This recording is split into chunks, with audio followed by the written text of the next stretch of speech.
Hey everyone, welcome to a new video. I hope you had a great day. Let's take a look at some new tales from the call centers. The first story is called "He doesn't understand the concept of a refund." So I used to work at a call center where a big part of my job was managing warranty claims on faulty handsets. A customer called in, having made a complaint before and having been given a resolution for a refund of £1,700 to his account. Not too shabby. Only it had been 10 days, our timescale, and still no refund. I couldn't see any reason why there had been a delay, so went to speak to our manager who could check how the payment was coming along. It turned out someone had just made a dump error and the payment hadn't gone through. Easily fixed, thankfully. We made payments by submitting a very tightly secured form. I explained this, and seeing he had some data concerns from the notes on his account, assured him his data was very safe. I apologized to the customer and advised him that as management was aware of this and closely keeping an eye on it, he should get his big juicy payment around the middle of next week. I apologized profusely for the delay. It wasn't his fault at all, of course. He seemed to be agreeable, and just as I was about to wind the call down, "Wait, do you not need my card details?" "No, my colleague who took your last call submitted everything using your bank account details, and we've double checked, it's all there. You don't need to do anything else at all to get the refund." "But then, how do I know my payment is coming?" "I'm sorry for the delay, it should be with you by Wednesday next week at the latest." "But you don't have my card details." "My colleague on your last call took all the details we need to get that refund sorted, just your bank account details for a bank transfer." "Well, then that's money laundering, isn't it?" No, we don't need card details to make a bank transfer." "But I paid my phone by card. You're using one way to make money and another." "The refund is being paid by bank transfer. It is not money laundering, just a means of refunding you for the £1,700 agreed on your last call." "But that is money laundering." It took about 10 minutes to communicate what a bank transfer is. This man has children, and I've never seen someone so low to get a free £1,700. The next story is called "Waiting for Hours." A call connects. "Good afternoon. Finally, put me through to your manager. Could you please tell me what the issue is? I might be able to help." "No, I want to speak to your manager." "I need to know what the issue is so I can tell my team leader." "I've been waiting for hours." "I'm confused. The rush ended about an hour ago. There's been no queue waiting for 40 minutes, and it's actually been 5 minutes since my last call ended." "I'm very sorry to hear that, miss. There doesn't seem to be any wait at the moment. Maybe there's a technical issue. Do you know what time you started this call?" "About a minute ago." "And how long were you on hold before that?" "About 10 seconds. "I don't think I understand. Didn't you say you were on hold?" "No, I was waiting. I called earlier, but they put me on hold, so I told that woman to call me back, and she didn't. We didn't have a callback service at the time, only doing it if there's a major system error, something we'd gone almost 2 whole weeks without."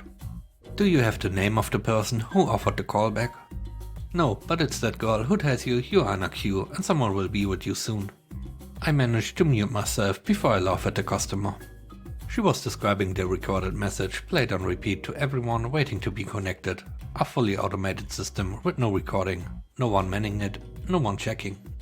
I'm not entirely sure how I could resolve this, and you, my team leader, would get a kick out of it all, so I need to take your name as well, then I'll get my manager for you. And yes, even after having everything explained to her, she did still make an official complaint. We did hold a full review of the situation.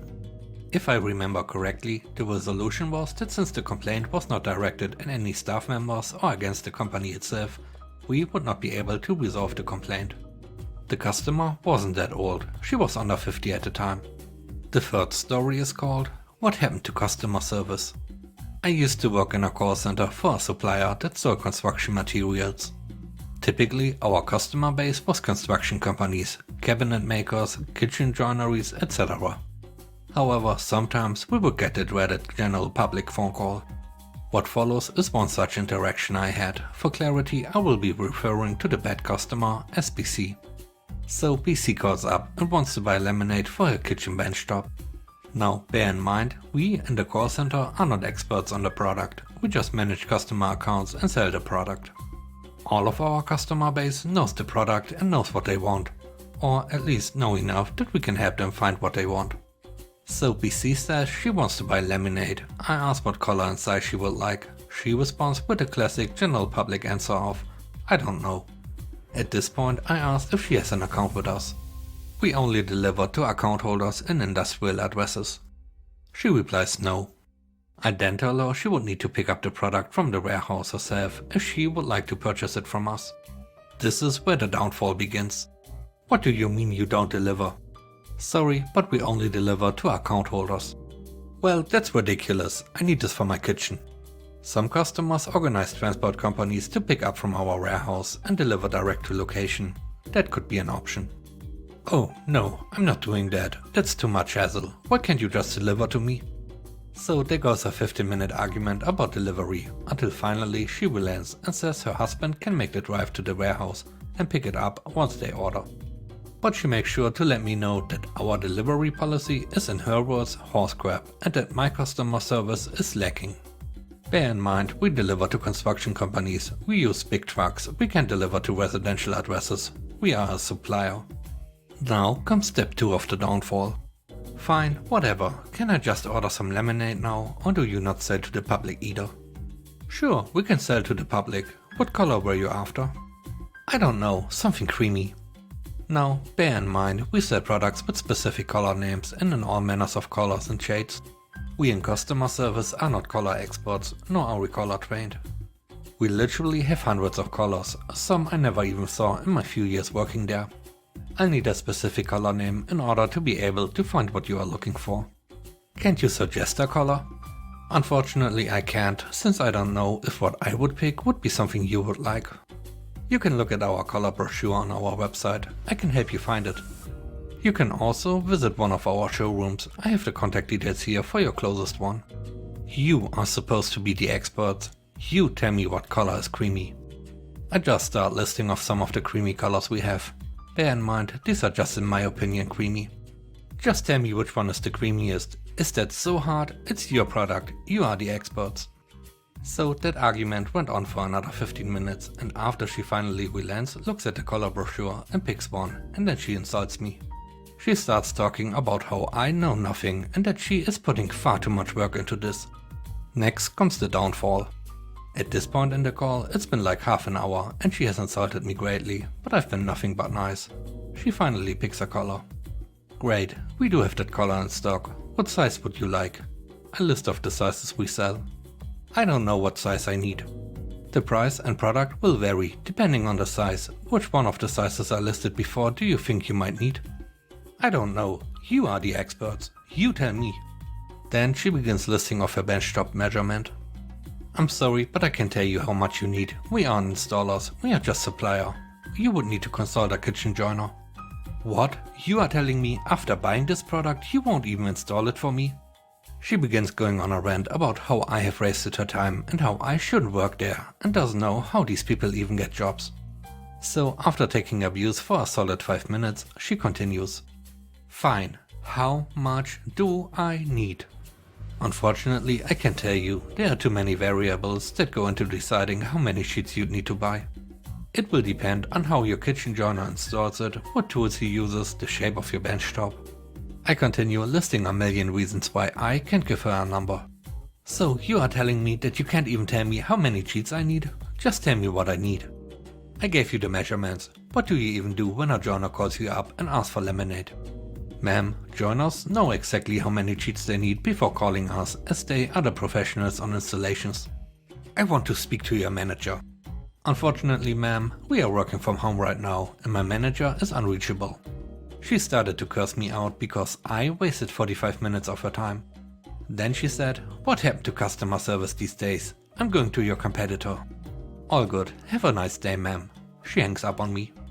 After the call, my team leader calls me up and asks why I missed my half-hour lunch break, and I explain the situation to her. She calls me back 2 hours later laughing because she went and listened to the call and congratulated me on not showing even a shredder for annoyance or anger. She, of course, sent a call to my training manager and he loved it, so he chooses to immortalize my pain forever in the form of a training template. On the bright side, they now use the recording of that call when they train the newbies at the company as an example on how to stay calm and how to interact with angry customers. I became kind of a celebrity among new people. The last story is called At Least She is Persistent. What better way to start your Friday shift than with a "I want to speak to your manager" call. So this lady called Friday evening. I work night shifts and right off the bat demands a manager.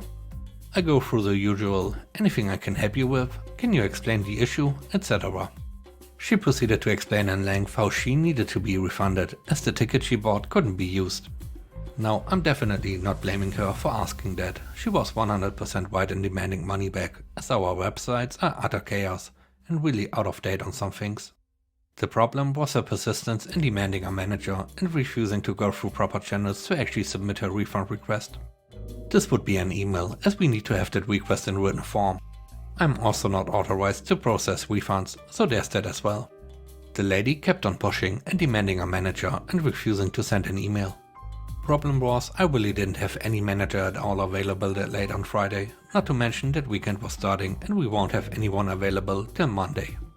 I tried my best to explain the situation to her, but she didn't want to hear it.